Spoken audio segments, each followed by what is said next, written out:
श्रीमद्भगवद्गीता दशमोऽध्याय श्लोक अहमात्मा गुडाकेश सर्वभूताशयस्थितः अहमादिश्च मध्यञ्च भूतानामन्त एव च आदित्यानामहं विष्णु ज्योतिषां रविरंशुमान् मरीचिर्मरुतामस्मि नक्षत्राणामहं शशी वेदानां सामवेदोऽस्मि देवानामस्मि वासवः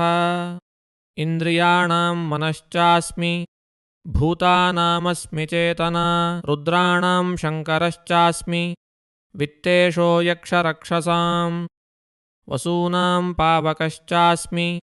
मेरुः शिखरिणामहं पुरोधसां च मुख्यं मां विद्धि पार्थ बृहस्पतिं सेनानीनामहं स्कन्दः सरसामस्मि सागरः महर्षीणां भृगुरहं गिरामस्म्येकमक्षरं यज्ञानां जपयज्ञोऽस्मि स्थावराणां हिमालयः अश्वत्थः सर्ववृक्षाणां देवर्षीणां च नारदः गन्धर्वाणां चित्ररथः सिद्धानां कपिलो मुनिः उच्चैश्रवसमश्वानां विद्धि माममृतोद्भवम् ऐरावतं नराणां च नराधिपम् आयुधानामहं वज्रं धेनूनामस्मि कामधुक् प्रजनश्चास्मि कन्दर्पः सर्पाणामस्मि वासुकिः अनन्तश्चास्मि नागानां वरुणो यादसामहं पितॄणामर्यमा चास्मि यमः संयमतामहं प्रह्लादश्चास्मि दैत्यानां कालः कलयतामहं मृगाणां च मृगेन्द्रोऽहं वैनतेयश्च पक्षिणां पवनः पवतामस्मि रामः शस्त्रभृतामहं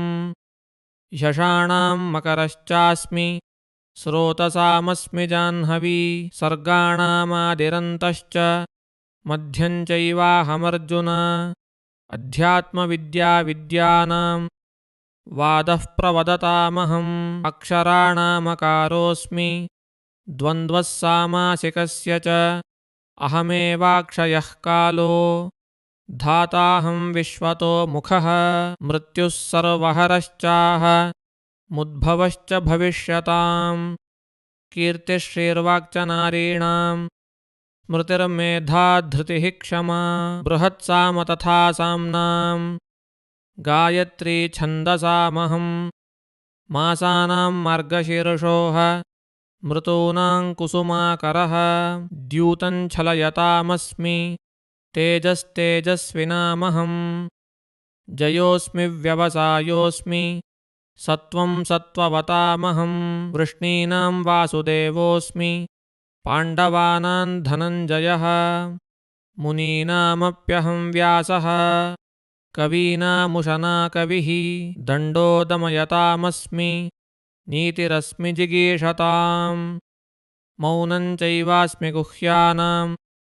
ज्ञानं ज्ञानवतामहं यच्चापि सर्वभूतानां बीजं तदहमर्जुन न तदस्ति विना यत्स्यात्